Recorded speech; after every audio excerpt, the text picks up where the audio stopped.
Welcome back. After the festivities of HP Lovecraft Month, it's back to regularly scheduled videos. And today's movie is part of the tried and tested, mostly bloody awful video game adaptations. So here's Doom. And it's also the return of Dwayne "The Rock" Johnson to the show.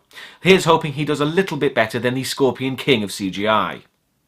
We begin with some opening narration. It's currently 2046, and then we get an explanation for something they made up specifically for the film.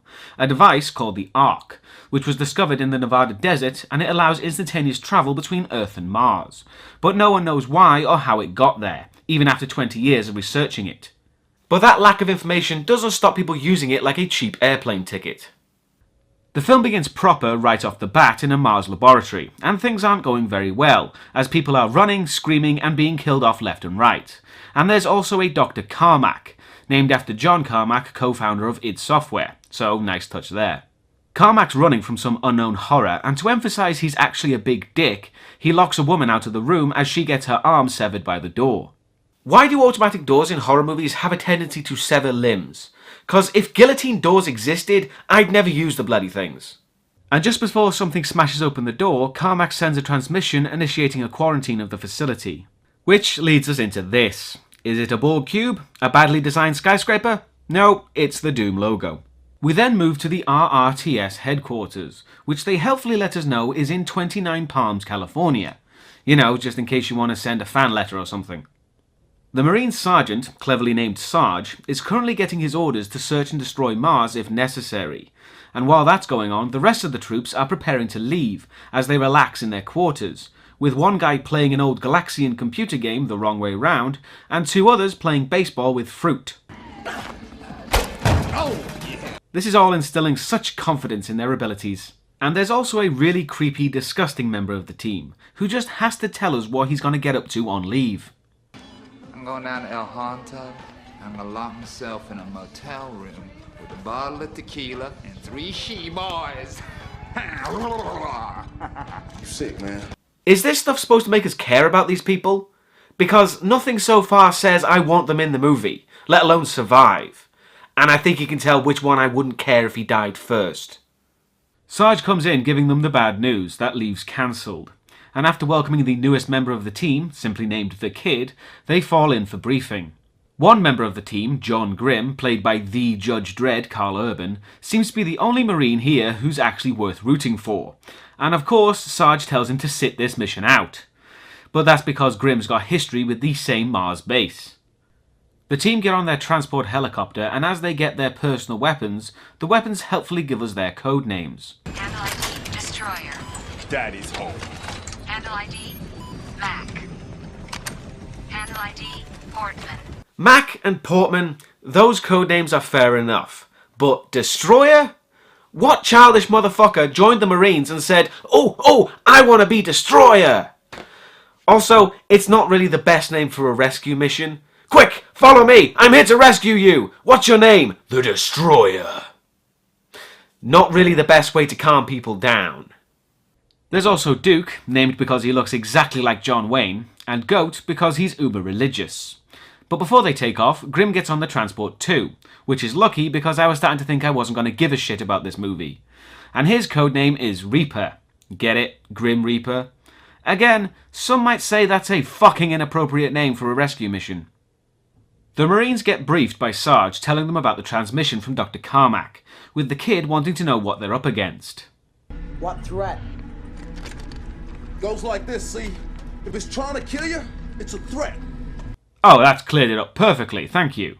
God forbid we get some clarity in this fucking mission briefing. On the way, Sarge gets talking with Grimm, giving us some backstory on why he shouldn't be going to Mars, asking if he knows if she's still there, and it's been 10 years since whatever happened. Which, as exposition goes, it just raises more questions than answers.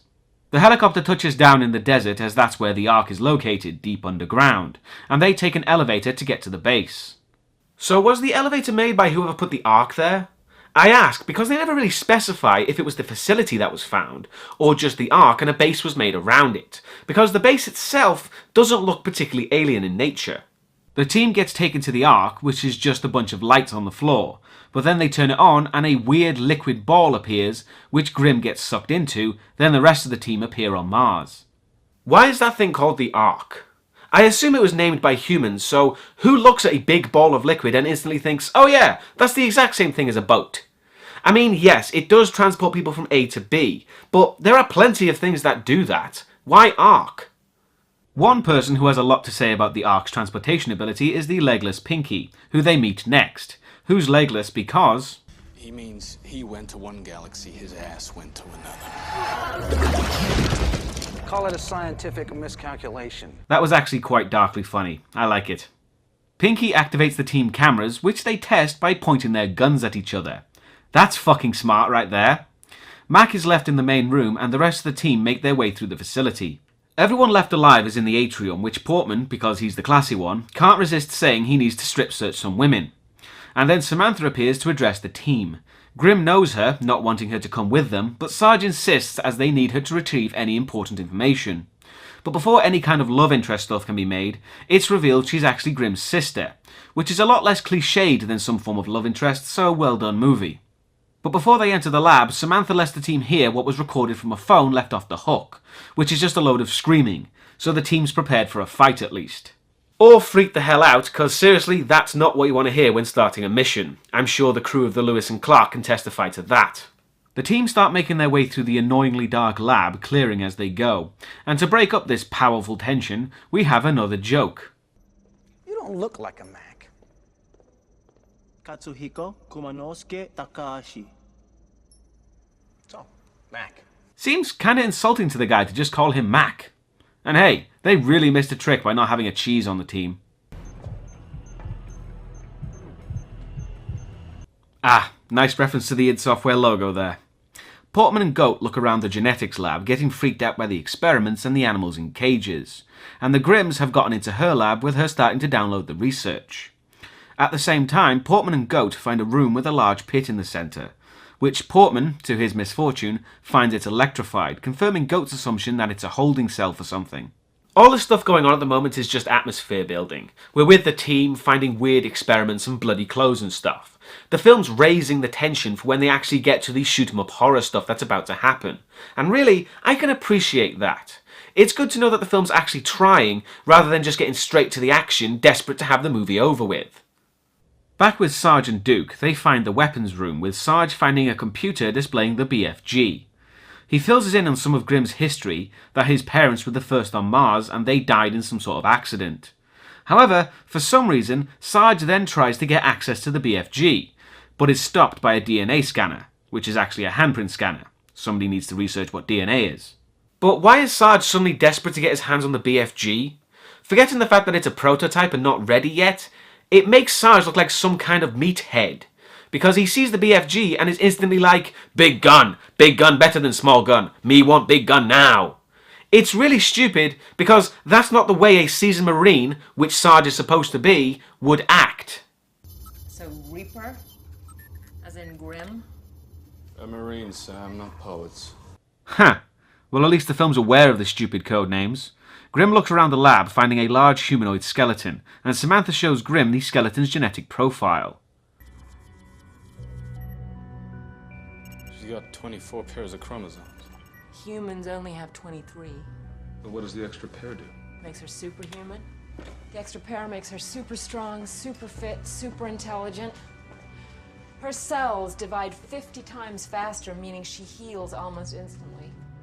How does she know all that? Because the skeleton doesn't look that superhuman to me. But Samantha continues saying the extra chromosome was deliberately bioengineered. However, Grimm makes a good point. If they were so smart, how come they're so dead? We don't know. Maybe they just went with time. You don't shield a baby from time. One of the team radios in saying he sees movement, and Grimm, who was told to look after Samantha, runs off to fight whatever beastie that's been found. Is it bad to disobey orders? Huh, I guess not. The team finds a door that's been ripped open, and looking around, something jumps at them, with them firing wildly at it as it runs off. The team have managed to corner it, but they find it's Carmack clutching a severed arm. Samantha appears to try and talk to him, but he's not very talkative, instead choosing to do an impromptu tribute to Van Gogh. Oh, disgrace. The kid and Portman are sent to the airlock, and the kid's not doing too well. The kid asks Portman if he has any, with Portman acting innocent, but he relents and hands the kid 2 pills, which, apart from a small chastising later, actually doesn't amount to anything. Grim and Goat are searching the place, but as they walk, Goat knocks a can down some stairs with him saying "God damn it." And because he said that, he cuts a cross into his skin for taking the Lord's name in vain. The more I see of these guys, the less confident I'm becoming, what with the drugs peddler and the self-flagellator. Portman and the kid are searching the women's locker room and they find a survivor, a woman who is naturally completely naked. But she quickly turns around and attacks, forcing them to shoot. And they find that she was the woman who got her arm cut off. Huh, she wasn't naked the last time we saw her, and Carmack wasn't naked. Or is it just attractive women who get naked after being attacked in this film? Duke, carrying Carmack, is with Samantha, and to get access to the medical ward, they need to go through a nano wall, which is a wall that you can walk through. Because that's not just a much more dangerous version of, say, a door? Honestly, there's no advantage to that wall that a door can't do just as well. They start tending to Carmack as he tries to say something, only saying "shut it down" and "it's inside." And back with Grim, he's found that the animals in the genetics lab have all been killed. But they also come across a survivor who's helping himself to some lab rats. And he's also immediately blown away by Grim. Back with Sarge and Destroyer, they're having an encounter of their own, as they hear something in the vent. And when Destroyer goes to look...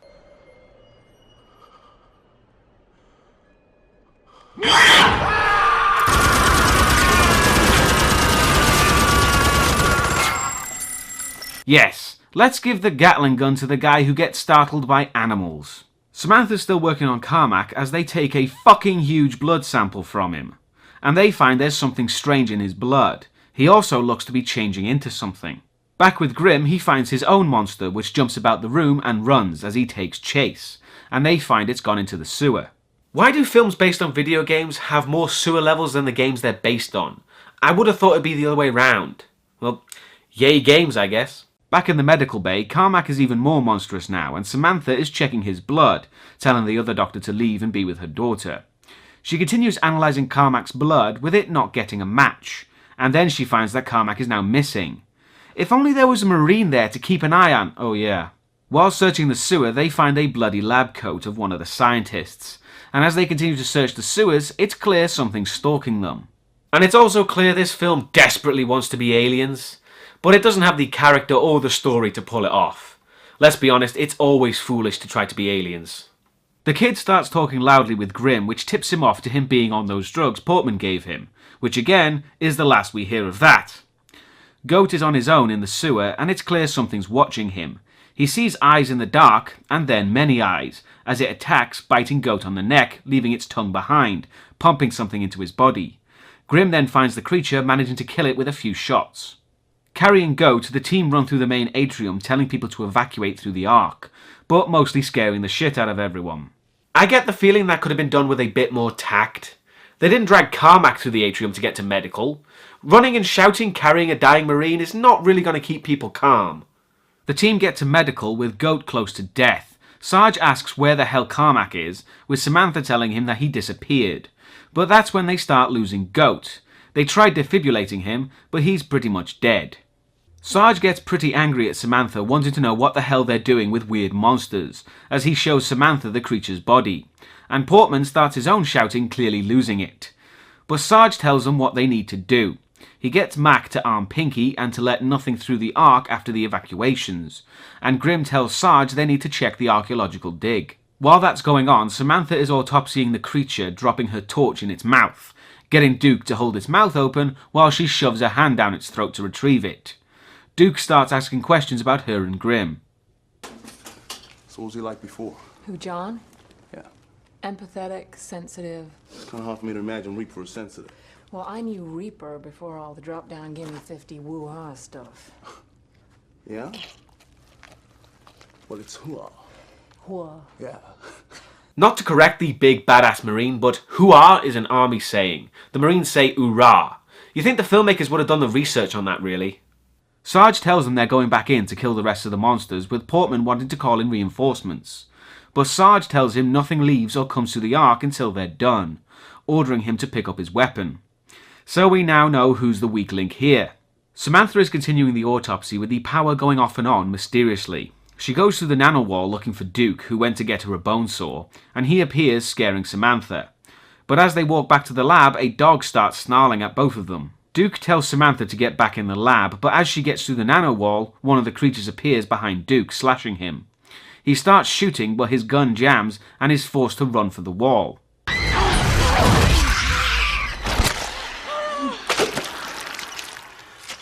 Ah, there you go. That's why there's a nano wall there, so they could do the gimmick of having a creature trapped in it. Still not really worth it when a door is far more sensible. The team continue through the lab to the archaeological dig, and while there, Grimm starts getting flashbacks of his parents and the accident.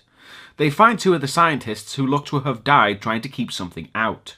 And then, quick as a flash, Mac is killed, decapitated by one of the creatures. Grimm spots the creature shooting at it as they run after it, finding it's gotten back into the lab. Grimm and Sarge meet up with the rest of the team, and Sarge tells Pinky to use a grenade if anything comes through, which Portman doesn't like because a grenade would destroy the Ark. Yeah, he's pretty close to losing it.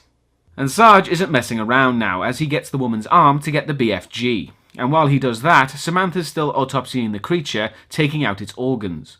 While she examines it, the previously dead goat wakes up, approaching the observation window. As soon as Samantha figures out the creature is actually human, they discover Goat, who just crosses himself and then bashes his head out on the window. Back with Destroyer and Portman, who were told to guard the door, Portman immediately goes off to the bathroom. Not even the threat of horrible evisceration can stop the call of nature. Meanwhile, Sarge's got to the BFG opening the door with the woman's hand. And BFG stands for Bioforce Gun, but Sarge can't resist saying,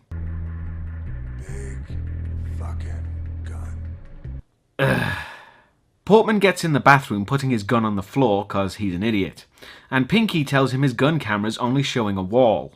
Portman, I got floor and wall on your gun cam. I'm taking a shit, you fucking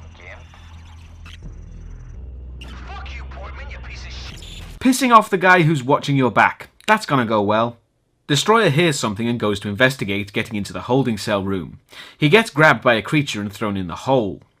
Back with Portman in the bathroom, he's actually radioing for reinforcements. Wow, he's actually stupider and more cowardly than even I thought. Destroyer starts fighting the creature in the cell, swinging around a monitor like a flail. He seems to be holding his own. Even when he gets pinned to the wall, he manages to jump off, stabbing the creature and pinning it, as he tries to climb out. But he's inevitably pulled back down and is killed. Which is pretty disappointing with his Gatling gun. I would have at least expected a Predator-style shooting in all directions thing coming from him. The only thing he killed was a goddamn monkey. And back with Portman, he hears something himself. He looks around, finding only a mouse, but he's then grabbed and flung about as Pinky watches, not really caring. The rest of the team get in the bathroom firing at the creature, and Sarge busts out the BFG.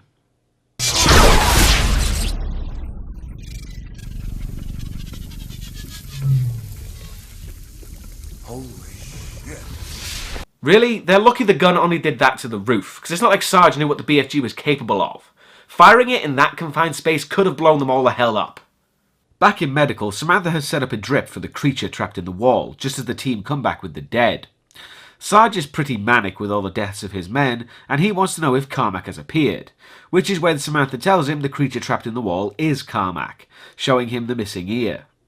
Sarge still wants to know what's going on, but Samantha has no idea. However, she says the process might actually be reversible.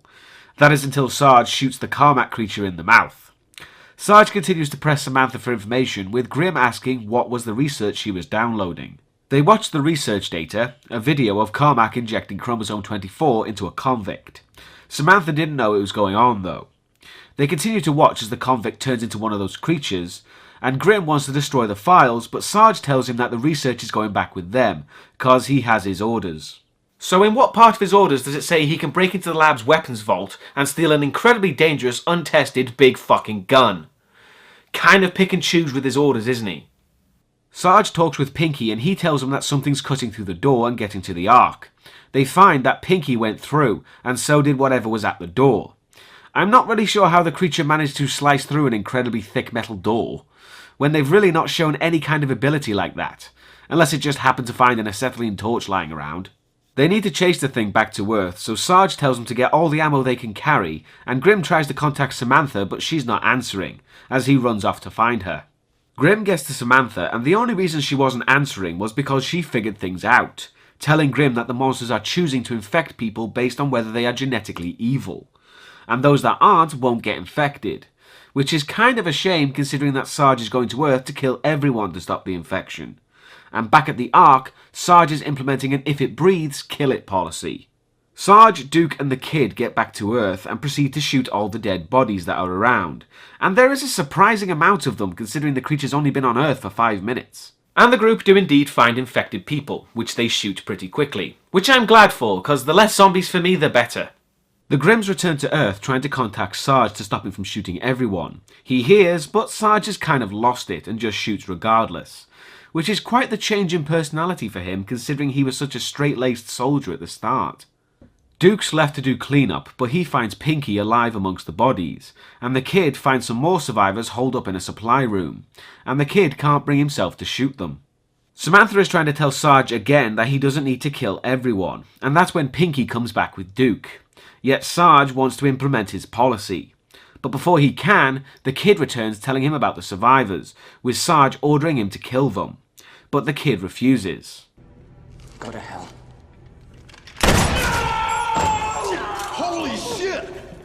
Well, if we were in doubt that Sarge was mental, we ain't anymore. And to add to the death count, Pinky points a gun at everyone, not wanting to be killed by them. But then he says those famous last words. Oh, there's something behind me, isn't there? Honestly, as last words go, they weren't that bad. At least they were aware of his imminent demise. Unlike, they couldn't hit an elephant at this dist. The team chase the creature and then more zombies start flooding in, forcing the team back through another nano wall. Sarge kicks the off button, but just ends up breaking the damn thing, as it doesn't close. And then Duke gets grabbed a la Hudson style.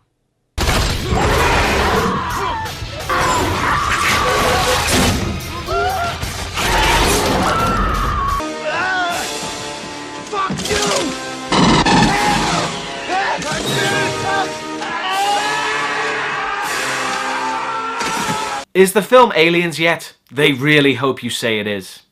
They continue shooting, but then Sarge is also grabbed. He holds onto the wall, but Grim hesitates helping him, letting the creatures take Sarge.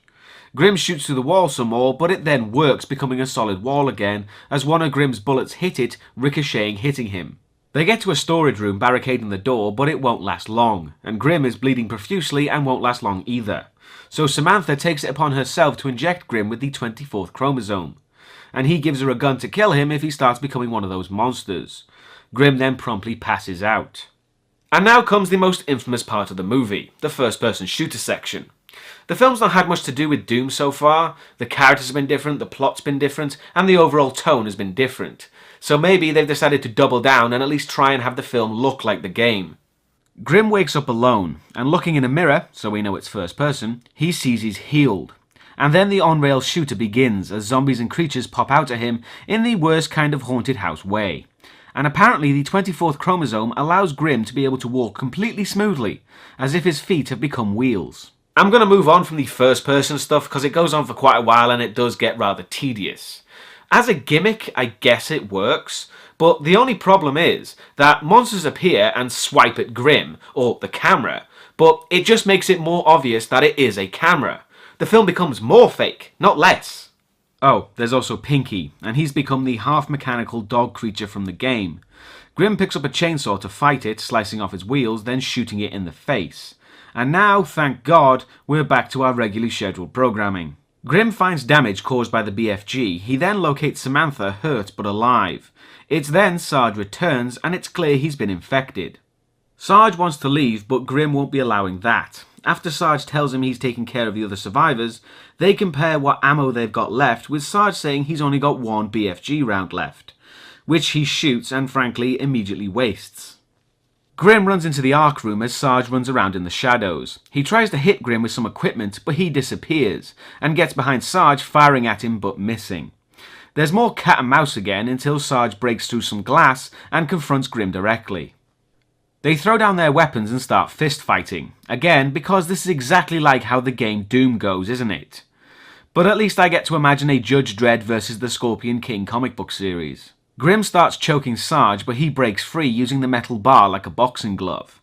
Sarge spikes Grim through the hand, and then he mutates even more, becoming more monster-like. And as the quarantine lifts, Grim activates the arc and throws Sarge into it.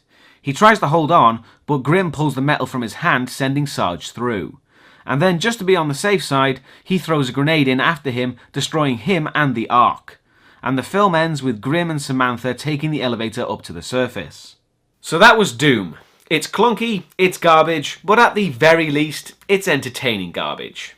Like I said, Doom, although specifically based on Doom 3, it really doesn't have anything to do with the game, with the biggest difference being that in the game, the threat was literally an invasion from hell itself, which is a lot more interesting than your run-of-the-mill zombie-style infection. It's not the worst video game adaptation I've ever seen, but it sure as hell wastes a lot of its potential. Doom is a film that's actually better if you're not familiar with the game, because the film really doesn't stand up to the comparison. So there you go. And next week... Oh, hold on. Hello? 7 days. Ugh.